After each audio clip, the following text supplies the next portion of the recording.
The galaxy had 4,000 spacefaring species. They had built empires that stretched across millions of stars. They had conquered death, bent time, and touched the edges of the universe itself. And in all their long history, they had never once considered humanity to be a threat. Earth was a small world, blue and green and full of noise.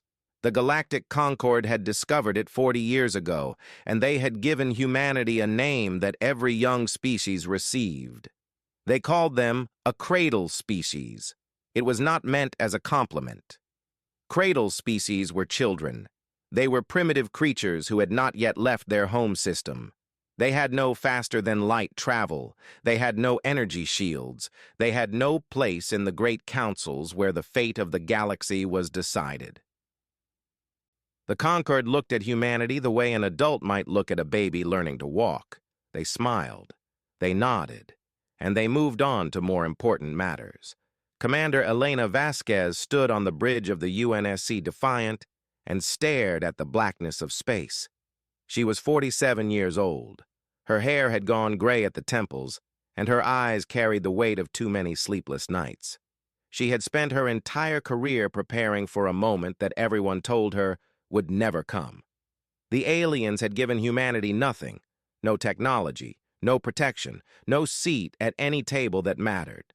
They had smiled their strange smiles and told Earth to be patient. Progress takes time, they said. Your species is too young, they said, too aggressive, too unpredictable. Vasquez had stopped believing their lies years ago. She turned to her first officer, a tall man named David Okonkwo.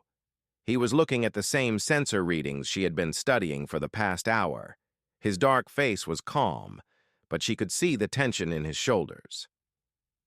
12 ships, he said quietly. Velith Dominion. They will reach Earth orbit in 6 hours. The Velith were not part of the Galactic Concord. They were predators. They roamed the edges of civilized space and fed on species too weak to defend themselves. The Concord knew about them. The Concord did nothing. Cradle species were expendable.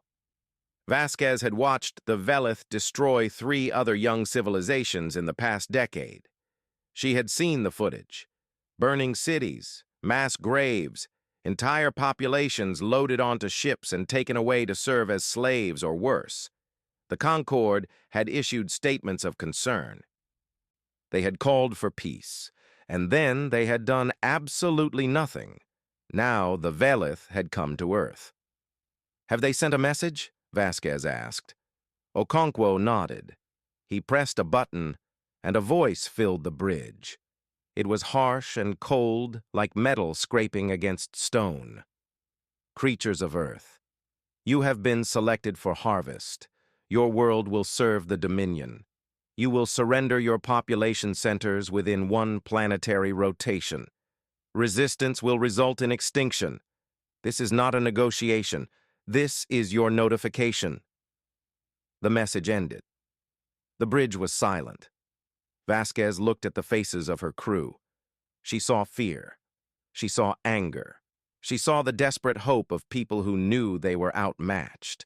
The Velith ships were massive. Their weapons could turn cities to glass. Their shields could stop anything humanity had ever built. Almost anything. She walked to the center of the bridge and activated the ship-wide communication system. Her voice was steady. All hands. This is Commander Vasquez. You have heard the enemy's message. They believe we are weak. They believe we are primitive. They believe we will kneel. She paused. They are wrong. She looked at Okonkwo. Bring the Mjolnir online. Deep in the belly of the Defiant, something began to wake. It was not elegant. It was not advanced by galactic standards. It was a simple weapon based on a simple idea that the rest of the galaxy had abandoned 11,000 years ago. The galaxy used energy weapons, plasma, lasers, particle beams. They were clean and precise and civilized. The thought of using something as primitive as a projectile weapon had become almost laughable. Why throw a rock when you could throw a star? Humanity had asked a different question. Why not both? The Mjolnir was an electromagnetic railgun.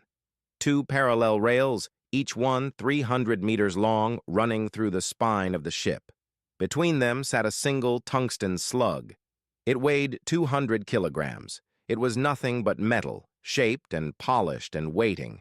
When the Mjolnir fired, it would accelerate that slug to 8% of the speed of light, 24,000 kilometers per second. At that velocity, the slug would carry more energy than a nuclear bomb. It would not burn. It would not explode. It would simply punch through anything in its path and keep going until it hit something else or flew into the endless dark between stars. The galaxy had forgotten about weapons like this. They had built their shields to stop energy, not mass. They had convinced themselves that no one would ever be foolish enough to return to the old ways. They had not counted on humanity.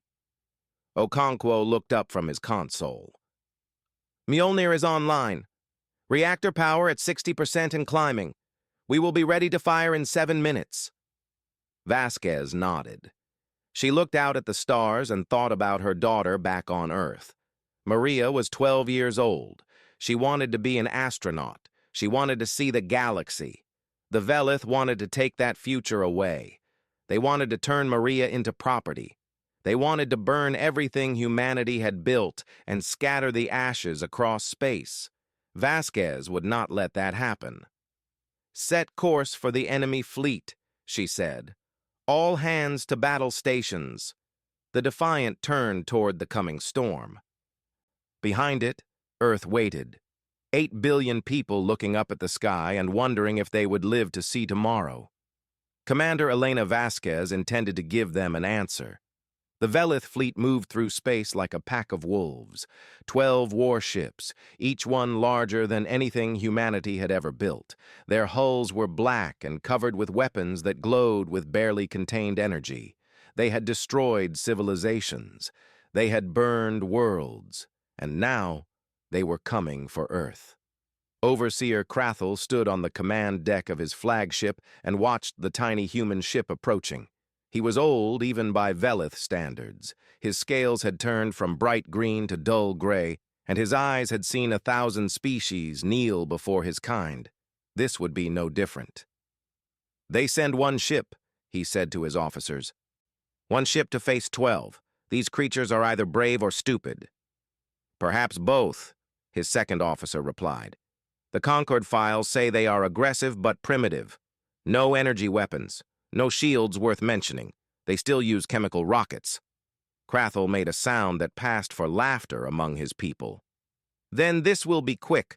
Open a channel. Let them hear their doom." His voice echoed across space, reaching the bridge of the Defiant. "Human vessel, you approach your death. Turn back now and we may allow some of your kind to survive as servants. Continue forward and we will destroy you, then burn your world as an example to others." On the Defiant, Commander Vasquez listened to the message. She did not reply. Instead, she turned to Okonkwo. "Status of the Mjolnir? Reactor at full power. Railgun charged. Firing solution calculated." He paused. "Commander, at this range we will have one shot. If we miss..." "We will not miss." The distance between the ships was 400,000 kilometers. Light took just over a second to cross that gap. The Mjolnir's slug would cross it in under 17 seconds. Vasquez looked at her weapons officer, a young woman named Sarah Chen. Chen's hands were steady over her console, but her face was pale. She was 26 years old. She had trained for this moment her entire adult life, but training was not the same as reality. "Lieutenant Chen," Vasquez said quietly, "the fate of Earth is in your hands. Can you do this?" Chen looked up. Her eyes met her commander's. "Yes, ma'am." "Then fire." Chen pressed the button. Deep in the Defiant, the Mjolnir woke. Electromagnetic fields, stronger than anything nature had ever created, gripped the tungsten slug. In less than a heartbeat, it accelerated from 0 to 24,000 kilometers per second. The force of its launch pushed the entire ship backward. Lights flickered, metal groaned, and then the slug was gone, flying through the void faster than any human object had ever traveled. 17 seconds. That was all the time the Velith had. On the flagship, sensors screamed warnings that no one understood. The Velith had not seen a kinetic weapon in 11,000 years. Their systems did not even recognize what was coming. Their shields were designed to absorb and scatter energy. Plasma, lasers, particle beams. Their shields could stop all of these. But the slug was not energy. It was mass. Pure, simple, unstoppable mass. It hit the flagship dead center. The shields did nothing. They could not.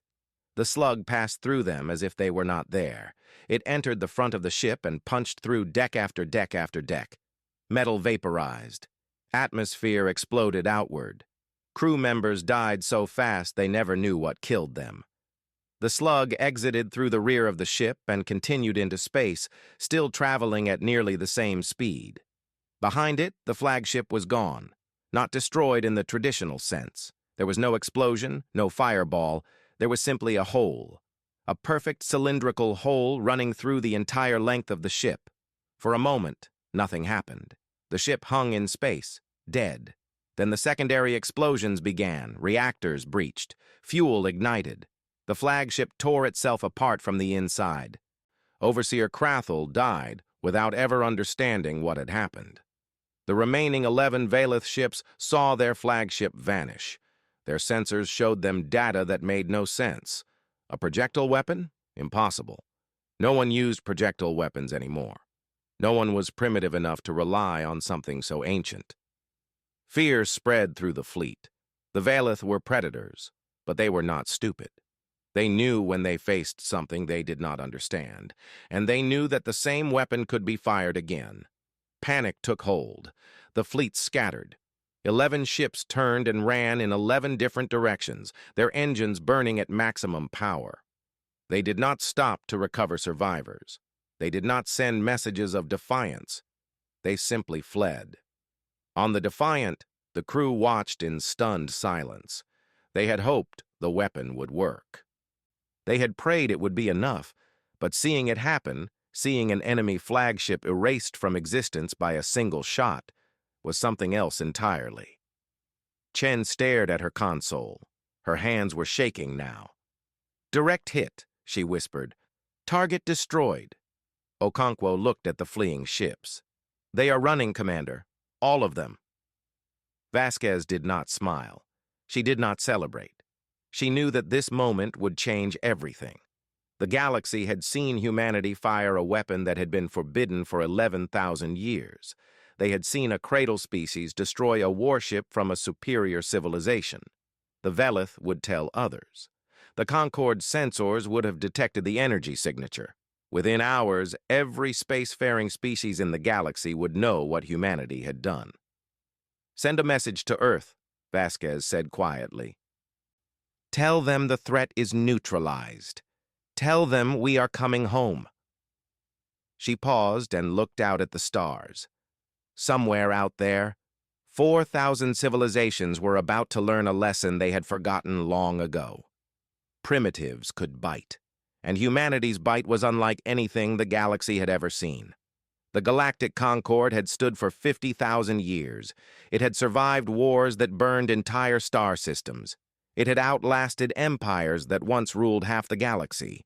It had grown from a handful of frightened species into a coalition of 4,000 civilizations united by a single belief: peace through cooperation. Now that peace was shaking, Axiom Prime was the heart of the Concord. It was a megastructure larger than most moons, built around a dying star. Millions of beings lived and worked within its metal walls. And at its center was the council chamber, a vast space where representatives from every member species gathered to decide the fate of the galaxy. Today, the chamber was silent. Ambassador Yelthani of the Oravani stood at the center of the room. He was ancient even by the standards of his long-lived species. His skin was the color of old silver, and his 4 eyes had witnessed 10,000 years of history. He had seen the rise and fall of empires. He had seen species join the Concord and species leave it. He had never seen anything like the footage playing on the chamber's central display. A human ship, a single weapon, a Velith flagship erased from existence. "The data is confirmed," Yelthani said, his voice echoing through the silence. "The humans have constructed a kinetic acceleration weapon, a railgun. They have fired it in combat. The Velith flagship was destroyed with a single shot." No one spoke. The representatives of 4,000 species sat in their seats and stared at the display. Many of them had never seen a kinetic weapon fire. Many of them had never even heard of such a thing outside of history lessons. "They have remembered the old death," Yelthani continued. "They have rebuilt the weapons we swore to forget." The silence broke. Voices rose from every corner of the chamber. Fear, anger, confusion. The sound was deafening. "This is unacceptable." The Velith ambassador, a scarred warrior named Thalvex, pushed forward. His scales were bright with rage. "A cradle species has attacked the Dominion. They must be punished. The Concord must destroy them before they can build more of these weapons." "The Dominion attacked first," another voice countered. It belonged to the ambassador from the Fenari, a small species that had joined the Concord only 2 centuries ago. "The humans defended themselves. Is that not their right?" "Cradle species have no rights," Thalvex roared. "They are children. They should be protected and guided, not allowed to play with weapons that could end civilizations." Yelthani raised his hand and the chamber fell quiet. His voice was calm but heavy, with something that might have been sorrow. "The Velith speak of punishment. They speak of destruction. But I ask you all to consider what we are truly discussing here." He gestured at the display. "This weapon, this railgun, is not new. We know its power. We know its horror. 11,000 years ago, our ancestors used weapons like this against each other. The kinetic wars killed more beings than any conflict before or since. Entire planets were rendered uninhabitable. Species went extinct. The scars of that era are still visible across the galaxy." He paused. "We banned these weapons not because they were primitive. We banned them because they were too effective, because they could not be stopped, because a single ship armed with kinetic weapons could destroy fleets designed to fight with energy." The chamber was silent again, but it was a different kind of silence now. It was the silence of understanding. "The humans did not invent this weapon," Yelthani continued. "They rediscovered it, and they rediscovered it because we gave them no choice. We denied them technology. We denied them protection. We watched as predators circled their world and we did nothing. What did we expect them to do? Surrender? Die quietly?" Thalvex hissed. "You defend them?" "I explain them," Yelthani replied. "There is a difference." The debate continued for hours. Factions formed and argued and threatened. The interventionists wanted to act immediately. They wanted to blockade Earth, destroy the human fleet, and ensure that no more railguns were ever built. The observers argued for caution.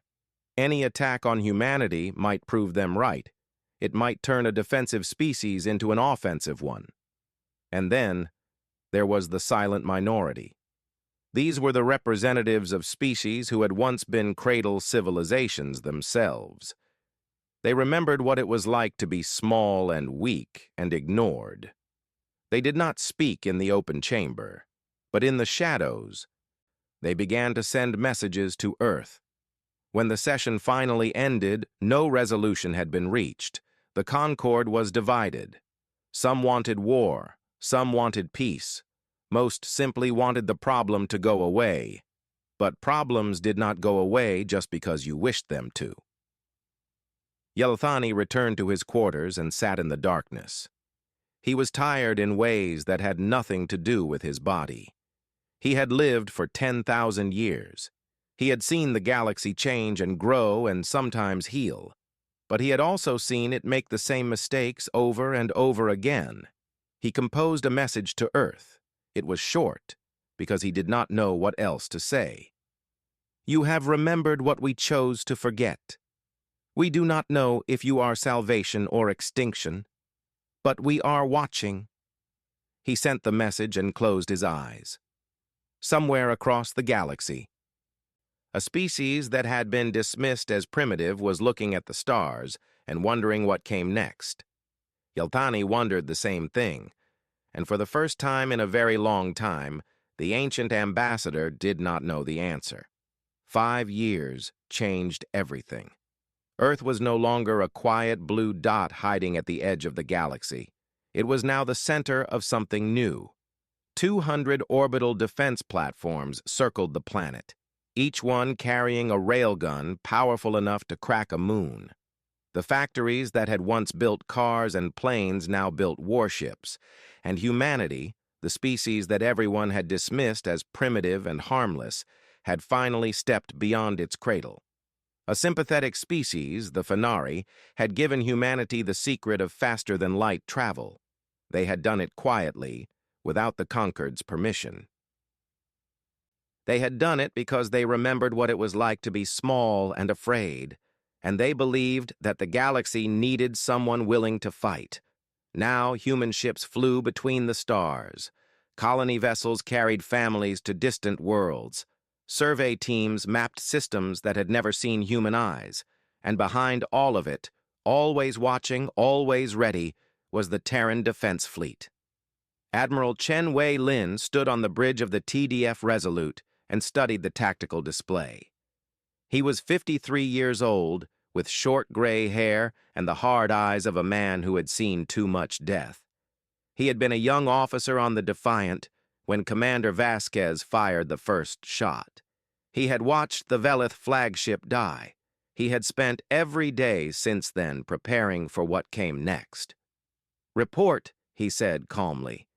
His tactical officer, a woman named Rivera, looked up from her console.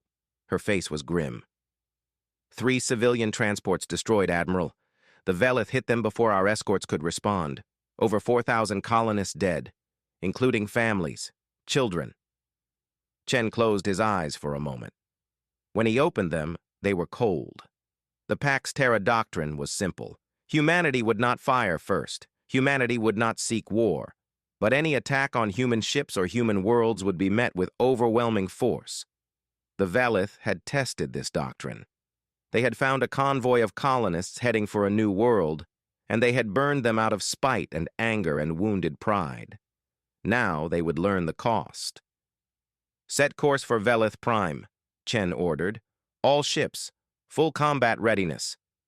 50 destroyers followed the Resolute into faster-than-light travel. Each one carried 4 railguns. Each railgun could fire twice per minute. That was 400 shots every 60 seconds, more than enough to end a civilization. But Chen did not want to end a civilization. He wanted to deliver a message. They emerged from FTL at the edge of the Velith system. The Dominion's home fleet was waiting for them. Over 500 warships arranged in defensive formations around their homeworld. They outnumbered the human fleet 10 to 1. They had more firepower, more shields, more experience. None of it mattered. The Velith opened fire first.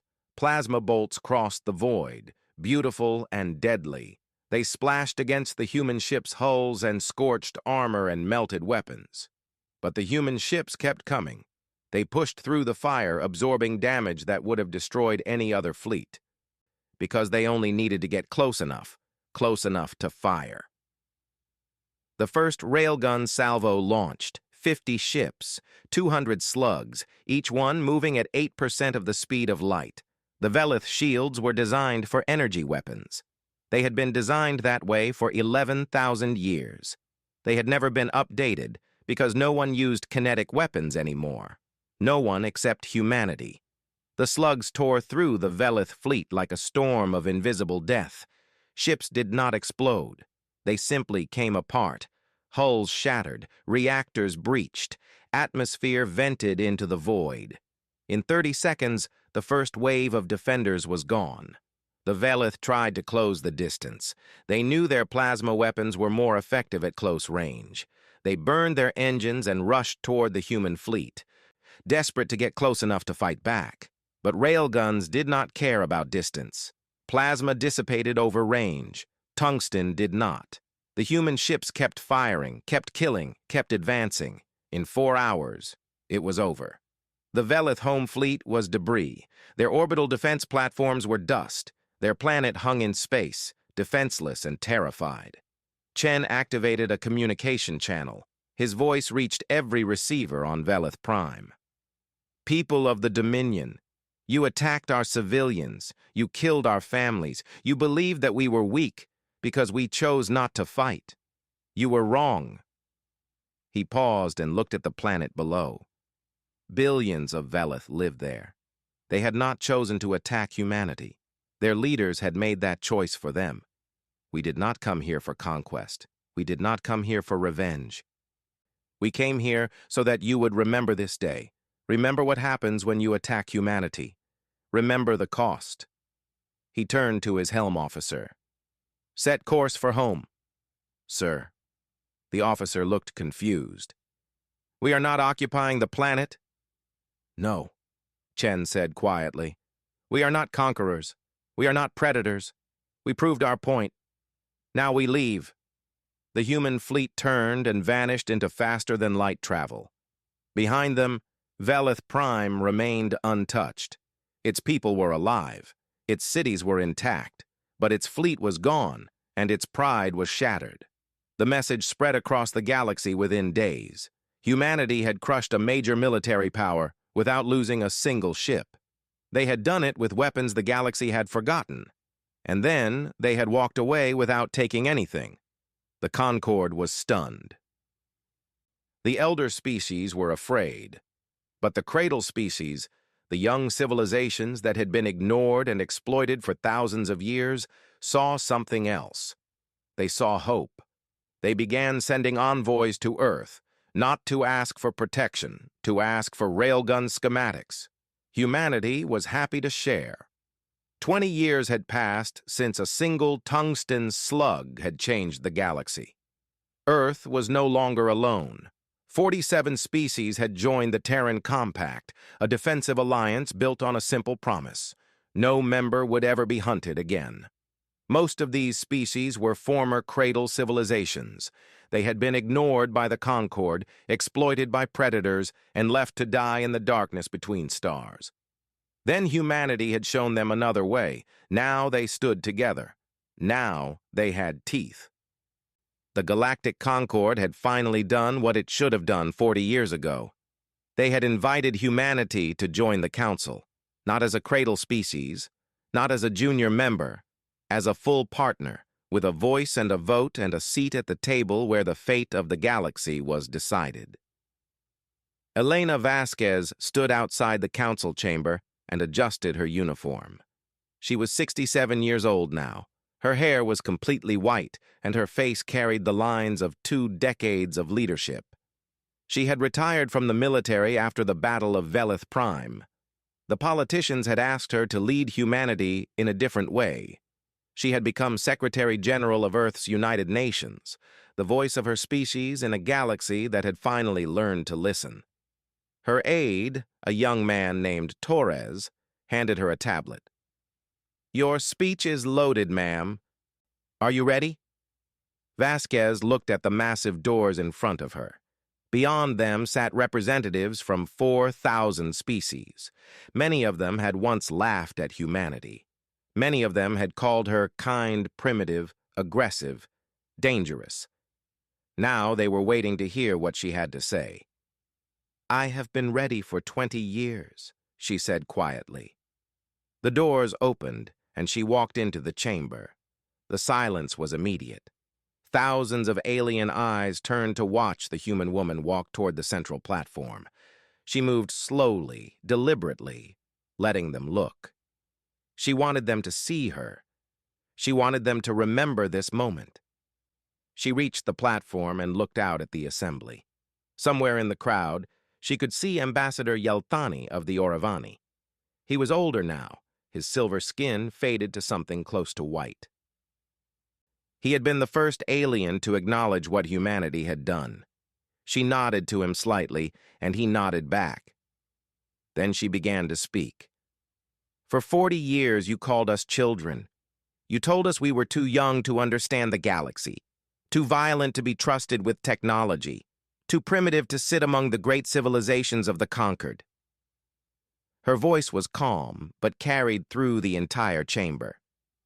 "You watched as predators circled our world. You did nothing when they came to harvest us. You had convinced yourselves that the galaxy was at peace because you had the power to ignore those who suffered." She paused and let the words sink in. "We did not build the railgun because we wanted war. We built it because you taught us a lesson. You taught every cradle species the same lesson. The galaxy only listens to those who can make it bleed. Peace is not given, it is taken. Survival is not a right. It is a prize for those strong enough to claim it." The chamber was completely silent now. No one moved. No one spoke. "We learned that lesson faster than you expected," Vasquez continued, "and we decided to teach it to others, not through conquest, not through empire, through example. We gave the weak the power to defend themselves. We showed them that they did not have to accept their fate. We proved that even the smallest species can stand against the largest if they are willing to fight." She gestured toward the section where the Terran Compact representatives sat. 47 species, each one a former victim, each one now armed and proud and free. "The Concord has offered humanity a seat on this council. We accept. But we have conditions." Murmurs rippled through the chamber. No species had ever made demands when joining the council. No one had ever been in a position to do so. "First, the Terran Compact will have veto power over any military action against cradle species. They are no longer your prey. They are under our protection." She paused. "Second, the technology to build defensive railgun systems will be made available to any species facing extinction. We call this the Kinetic Accords. The galaxy banned these weapons to preserve peace. We will use them to preserve lives." She stopped speaking and waited. The chamber erupted into noise. Arguments, protests, demands for explanation. But beneath the chaos, Vasquez could see something else. She could see representatives nodding. She could see species that had once been afraid now looking at humanity with something that might have been hope. The vote took hours. It was not unanimous, but it was enough. The Kinetic Accords passed. The Terran Compact joined the Council, and the galaxy changed forever. Later, when the chamber had emptied, Ambassador Yelthani approached Vasquez. He moved slowly, leaning on a staff that he had not needed 20 years ago. "Secretary General," he said quietly, "may I ask you a question?" Vasquez nodded. "When your species fired that first railgun, when you saw what you had become, were you afraid?" It was the same question that had haunted the Concord for 2 decades. Were humans saviors or destroyers? Had they saved the galaxy or doomed it? Vasquez thought about the question carefully. She thought about the Velith coming to harvest Earth. She thought about the burned colonies and the dead children. She thought about her daughter Maria, who was now a starship captain, leading one of the first human vessels to explore the far reaches of the galaxy. "No," she said finally. "We were not afraid of what we had become. We were afraid of what we would become if we did not fight."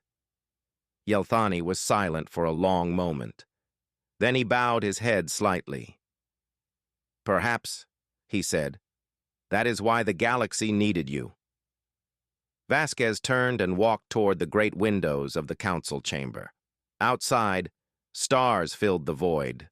Somewhere among them, human ships were carrying families to new worlds. Somewhere among them, species that had once been victims were building their own defenses. Somewhere among them, the future was being written. The galaxy was silent now, but it was a different silence than before.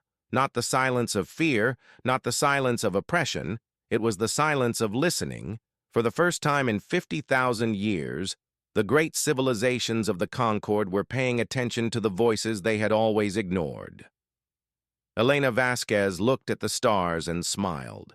Humanity had fired its first railgun 20 years ago. The galaxy had fallen silent. And now, finally, the silence was breaking into something that sounded almost like hope.